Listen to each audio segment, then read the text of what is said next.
Hey there, hi, how are you? I'm the Geek with the Gab, and I'm here to talk with you about an odd sort of game. Now, I've been around the video game community for a while, and I've kept tabs on it with varying degrees of accuracy over the years, but there's one game that's always popped up that has kind of confused me. I figured it wasn't even real. I mean, I'd seen the cover, but I figured it was kind of some weird Photoshop prank. It looked about that professional. But I recently got my hands on a copy, so I'm going to show it to you. So without further ado, let's take a look at 2009's confusing sort of video game, Onechanbara Bikini Samurai Squad. Now, with a name like Bikini Samurai Squad, you'd think that we'd just jump right into the action, right? Wrong. We start this game that should under no circumstances take itself seriously with an overly long, drawn-out, slow text crawl. It reveals all kind of backstory and a whole bunch of gobbledygook that really makes it feel like we're jumping in 3 or 4 entries into a series. Actually, interesting tidbit, we kinda are. This is part of a long-running series, the first of which came out in 2004 in Japan. Now, while some of the entries have released in Europe, this is the first one to make it stateside. It's also the first one to be released on the Xbox 360. So, surely, this must be putting their best foot forward. I mean, not only are they jumping to a new platform, and therefore would want to make sure that they can show that they can do something great with it, right? But they're also introducing themselves to a brand new major market. So, surely this must be the best they can do. So there's a long, boring crawl that introduces us to the concept of baneful blood, which apparently allows whoever has it to Hulk out, or something.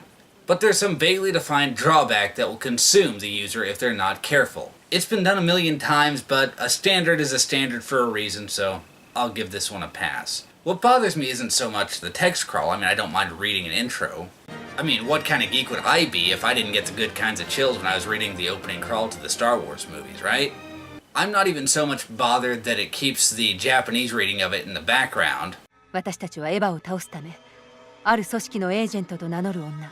But when I'm having to read everything twice to figure out where one word ends and the next one begins, it gets to be real old, real fast. After the slow crawl, the game launches into its first cinematic. Wow, a Japanese schoolgirl. Glad to see we're taking the high road on this one. And right into, well, hello, gratuitous shower shot. Clearly this game intends to keep it classy the entire way through. Of course, she has an overly elaborate and ultimately pointless tramp stamp. This is Aya, the protagonist, I'm assuming, seeing as she is plastered on the front of the box, and the schoolgirl with the boundary issues is Saki. There's a zombie outbreak because, well, it's just that kind of game, and there's really not that much more explanation than that. And so Aya changes into her standard issue zombie-slaying bikini, complete with feather boa and straw hat, because it would have been tacky otherwise. Yep. That's all the backstory the game decides to give us. Aya showered today, Saki likes chips, and apparently the news that there's a zombie infestation in their lovely city gets about as urgent a reaction as me being asked if I'd like to go on a late-night taco run. And I'm all about the tacos. With that, we find ourselves dumped into the first level and... is this really what the whole game is going to look like? I mean, really? Minecraft has better grass textures than this. And the combat. Sweet Jesus, the combat. Alright, so here's the deal. X is attack, Y is useless, weak, take 10 hits to kill a basic enemy attack, and B is ranged attack. The ranged attack is useless without locking onto an enemy. The game never explains how to lock on, or anything else for that matter. It just figures button mashing will reveal all secrets. Now, I'm familiar with the fact that video game tutorials hold players' hands too much these days, seeing as they were pretty well absent from old school video games. The problem arises, though, when you keep in mind that the original Nintendo had 4 buttons. The Xbox 360 has 14. 16 if you count the thumbsticks, which, for the uninitiated, they actually do click down and act as a button. Seeing as I almost need a detailed map and a Sherpa to find the toilet paper in my local Walmart, a couple on-screen prompts wouldn't go amiss. Generally, lock-on is the left trigger, right back here. In this game, it's the right bumper, right over here. Not exactly intuitive or easy to find, especially considering it doesn't always work right away. So you could hit the right bumper a few times trying to lock on, and it won't do anything. Anyways, so zombies get hacked and slashed with stunning monotony, basically relying on mashing the X button until they all fall down. Until the samurai sisters come across... Sweet mother, what is that thing? It looks like Clayface on meth! This is one of my main problems with the games, aside from the boring combat and just plain unintuitive controls. It is just plain ugly. I mean, there are times where it's just not fun to look at. And seeing as there's a bikini-clad samurai warrior running around, there should be something worth looking at on the screen. Now, I know the zombie apocalypse isn't supposed to be attractive, but that's actually no excuse. I mean, take Gears of War 2, for example. The underground levels are just dark, dank, and just give off the impression that it's an unpleasant place to be. But the designers were capable enough that they made it have a kind of ethereal, kind of haunting beauty to it. And that's what the couple roided out meat shields running around. You have a young, beautiful, bikini-clad woman. Make an effort. So the elephant turd gets dead in an embarrassingly easy boss fight, and our two heroes move on to their next objective. Find a key to get into... parking garage. Yeah, a parking garage. Doesn't have a gate in front of it. Doesn't even have an arm. That makes no sense. I mean, seriously, game, you couldn't have at least sprung for a chain link fence? Body count. Sprung for a chain link fence. Whatever. So it's more hack and slash blandness as... Wait, what the hell's going on? The sword sticks in enemies now? When did that become a thing? The idea is that if either sister's sword becomes too covered in blood, it becomes useless against basic enemies. How do you fix this? The game never says. Now I can hear some of you out there saying, well, why don't you just check the instruction manual? And that is a valid point. I'm not going to downplay that, but I got my copy used, and it didn't come with an instruction manual. I ended up finding out you can actually download one off the internet in PDF form, but that shouldn't be a requirement. This is just piss-poor, lazy design. It's the left bumper, by the way, but if you hit it at the wrong time, just like with the aiming, it doesn't do anything, or will only partially drain it, which makes long fights with many, many enemies very frustrating. So enemies get chopped up, the key to the non-existent lock is found as we're retreated to another slow text crawl. Alright, so the gist here is they walk into the parking garage, see a man standing there, he smiles creepily at them, and begin boss fight. That's it. So for those of you playing along at home, that means Aya's tramp stamp actually gets higher priority than a recurring villain. Seriously, he stands there and smiles. That couldn't have gotten a quick cutscene? Did the people making the game just give up at this point? It feels like they just gave up, and this is only the second level. As for the boss fight itself, it takes less time than the text crawl to introduce it. Not that it matters, two of the baddies' buddies show up and knock Aya and Saki out, kidnapping the schoolgirl. Because, you know, Japanese entertainment. And Aya finds herself in a zombie-infested hospital, where nothing of interest happens. There's more plot in the hospital in Left 4 Dead than in this game. Back with the obligatory Japanese schoolgirl who is only helpless when it is convenient, Saki has been chained up. A cop with a neckline on her uniform that goes down to her belly button somehow manages to get inside the truck Saki's being held in without being noticed, returning Saki's sword, with which she cuts through the truck with a single movement. Yep, rotting zombie flesh takes 4 or 5 hits, but metal takes 1 easy swipe. Despite being repeatedly asked who she is, the stripper/cop gives the customary introduction in this kind of situation. Come with me if you want to live. Of course, we see the nameless shady figure who is driving step out of the flames, because it'd be a shame to waste such a nuanced, three-dimensional villain. Truly, this is one of the greatest antagonists of our time. The Joker, the Grand High Soup Can, and this guy. And like all great villains who are clearly indestructible and have the drop on his target, he opts to chat on his phone for a bit, then disappear from the story for a while. Saki runs around killing the undead with Anna. Yeah, she refused to give her name, but if she switched to in the course of gameplay, you can clearly see her name down there at the bottom. Wait, what's with the extra N? Anna? Her name even has the extra N in the character select screen. According to what I can find, this is actually an error in localization. It's spelled correctly in the original Japanese. But the fact that the extra letter is actually included in the crazy word art, I just can't help but wonder what they were thinking. While all this is going on, Aya sees the explosion from the truck that Saki turned to mincemeat, and being the right and true hero that she is, steals a motorcycle to get there quickly. Again, the game never explains exactly how to drive the bike, so I'm forced to button mash to figure it out. So, cruising along, the best course of action seems to be to just plow through the undead, using the sword on whatever manages to keep up. Ramming over wandering corpses at full speed, it's pretty clear our bikini-clad hero has no intention of returning this stolen merchandise. Great. The level lasts barely a minute and a half, but really the controls are so horrendous, I'm not all that upset. So Aya makes it to the scene, and Saki introduces her to... Oh, come on, game, you're not even trying. They're not even looking at each other. Now, I don't know a whole lot about the business of video game development, but I imagine several people had to have looked at this shot right here and given it the approval. And apparently it was, yes, by God, this is incredible.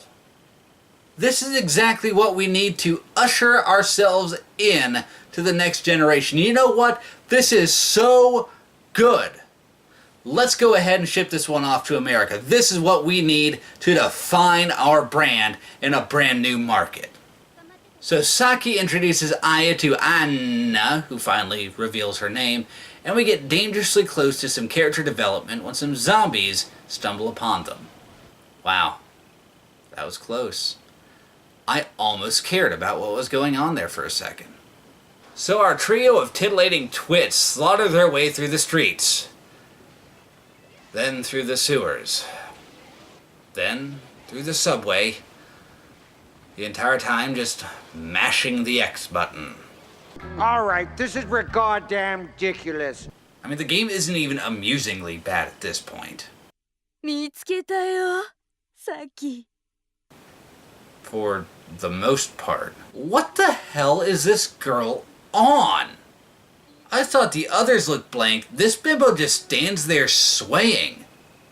I live in an area where we have a little bit of a problem with meth labs, and I've come across some meth addicts in my goings-on. And I've met some that clearly have a better idea of where they are and what they're doing than this girl does. She goes by the name of Misery. Anna immediately doesn't trust her. Odd, I don't know what's so untrustworthy about a cracked-out looking woman carrying a 6-foot-long cheese grater. I guess Misery takes it personally, though, as she challenges our heroes to a fight. This is a boring fight. Misery only has a couple attacks, all of which seem to launch the girl of choice clear across the battlefield. So most of it is spent running up to the cracked-out one and landing a few blows before getting launched again. This is the kind of fight that the lunge attack from Wolverine was made for. After a few good hits, Misery decides to spew exposition. Apparently the meat tenderizer design of her sword, for lack of a better term, is to help her gather baneful blood for her own nasty uses. Oh, this means she's going to be a recurring character, doesn't it? Moving ahead, we see a tiny Asian woman talking to the elite beat agents here, who confess to losing Saki and allowing Misery to escape with some baneful blood.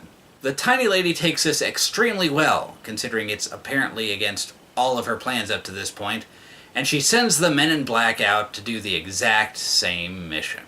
Insanity is doing the exact same fucking thing over and over again, expecting shit to change. She then reveals that whatever organization she's a part of is actually responsible for the entire zombie infestation, intended to draw out Aya and Saki. She orders more zombies turned loose so they can track down the squad and get more baneful blood. However, upon being questioned, the tiny woman says that the baneful blood they already have makes them unstoppable. So, why do they need more? I mean, the elderly woman just said that they're unstoppable with the baneful blood that they already have. I could understand it if the mission was to kill the sisters. I mean, that's just eliminating competition. That's good sport right there. But she specifically states she wants Saki back in so that she can get more. Orders are followed, more zombies are released, and the game is too lazy to even cover the conversation where the heroes say, well, clearly it's a trap, but we can't just let zombies wreak havoc on our city. We have to stop them. It just drops them right into the action. More X button mashing occurs in recycled environments until a villain from earlier in the series shows up. I guess this is supposed to be a big deal, but without having played the previous games in the series and therefore not knowing the history between these characters, it really comes across more like an awkward moment, like not getting an inside joke between two friends. Aya decides to take on this, I guess, important villain with the improbably jiggly boobs herself. Seriously though, I've seen water balloons with less jiggle than those things. Aya makes short work of the thoroughly uninteresting villain, who then clones herself, because that's a thing that happens now. Another fight, no more interesting than the last, leads to the magically cloning jiggly woman escaping again. You know, for a couple sisters who solve all their problems by hitting it with swords, they have a lot of recurring villains. Saki and Anna, in the meantime, make their escape, with Aya catching up just in time for a weird Asian pit bull to attack. There's a brief battle that isn't unlike every other boss fight in this game, after which Mr. Worldwide is revealed to be Anna's brother, and he invites the girls to their secret base on the island. I swear, I'm not trying to do this. I just happen to have picked 3 games in a row that have a secret base located on the island. I mean, please, at least tell me that this game has some kind of weird name for the island.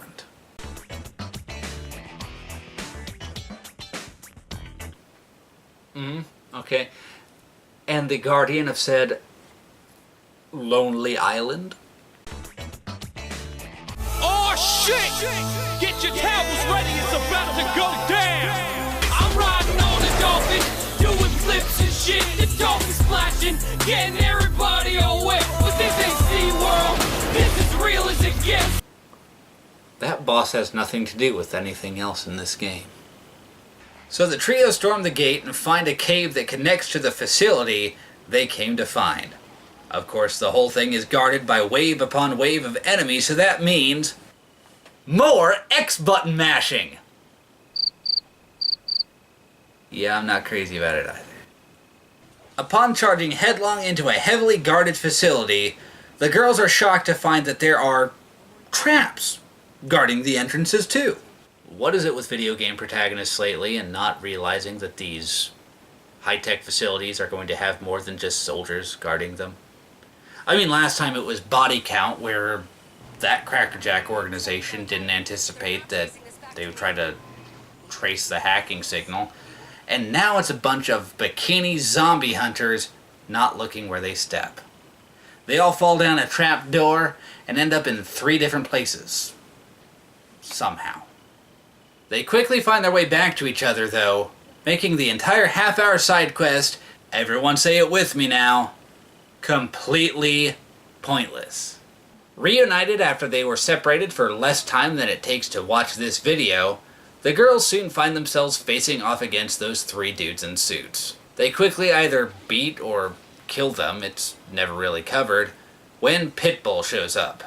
After a fight just like the one I just did, with no added special moves or anything, Anna's brother dies in her arms.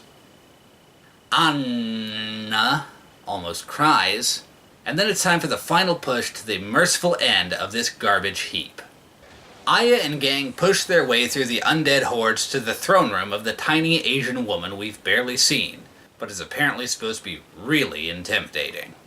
She boasts about holding the secret to eternal life, even though she looks like she has about 1 foot in the grave. Just a tip. If you're going to try to sell the secret to eternal life, don't send the Asian version of Yoda.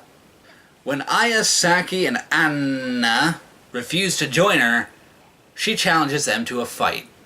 It goes about as well as you would expect a fight between a young, athletic woman with a sword and a tiny, frail Asian woman would go. X, XXX, XXX, move to the side a bit to avoid that wimpy attack. XXX, X, done. Of course, she's not done. She has to take all that baneful blood, knocks it back like a champ, and... Slender woman? No, actually, you know, this is her evolving into her final form. Now, for all you guys playing along at home, who may be ogling this suddenly de-aged woman, keep one thing in mind. See that G-string and that kind of one piece of cloth that doesn't even really qualify as a bra? She had to be wearing that when she was an old woman, too. Good luck getting that image out of your head. Naked grandma! Naked, huh? Oh, she has a water balloon jiggle, too. That's not how boobs work. Anyways, where was I? Oh, right. Fighting ensues, though for some reason, de-aging herself 50 years makes her that much easier to knock down and out. So, the big bad has been beaten, and the organization that was responsible for the zombie infestation and the baneful blood experiments is presumably ruined. Roll credits, right? Oh. If only we were that lucky. The mighty crackhead herself, Misery, pops in. She reveals that she has taken far too much baneful blood, which I guess causes her to be surrounded by a light reddish haze, maybe do a little more damage. The fight goes exactly the same as the first fight, with her knocking Aya and Saki back. They run up to her, sink a couple of hits before they get knocked back again. There is little to no strategy required. Just run up to her and keep hitting X until she goes away. In another blank staring contest, Misery prophesizes that the baneful blood will one day rip the sisters apart. Then she fades to death? I don't know, considering the way the sisters deal with their enemies, she might have just wandered aimlessly away and they didn't do anything about it. Outside, Anna announces she's leaving, and a series of statements that sounds like she's just running down the checklist. Wish the girls well? Check. Thank them for everything? Check.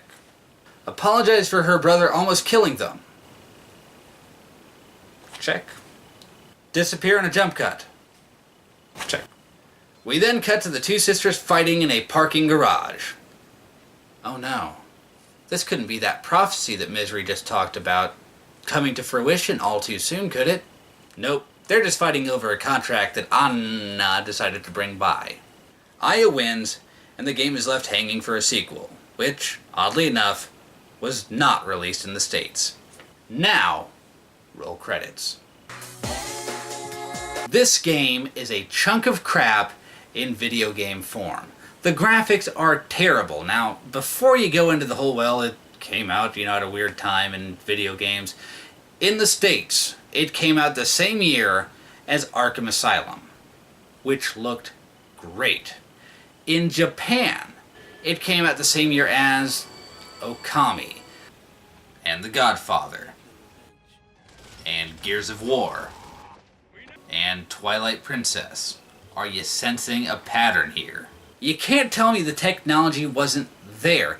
In fact, by way of comparison, Dead or Alive Extreme Beach Volleyball was released 3 years earlier than Bikini Samurai Squad was in Japan, on the previous platform, on the original Xbox. And it clearly has a better grasp on the more marketable aspects that Bikini Samurai Squad was trying to play for, again, 3 years earlier. What's most frustrating is I know this formula can be done right, and an actually addictive, pretty good game can come out of it. Case in point, Lollipop Chainsaw. A young woman in a revealing outfit battles the undead. What separates the two games is Lollipop Chainsaw's willingness to not take itself seriously. On the one hand, with Bikini Samurai Squad we got... たとえ少しでも他のやつの意味をか And with Lollipop Chainsaw... How do you know how to perform a magical ritual on my decapitated head? Well, I'm a zombie hunter. What? Ah! Ah!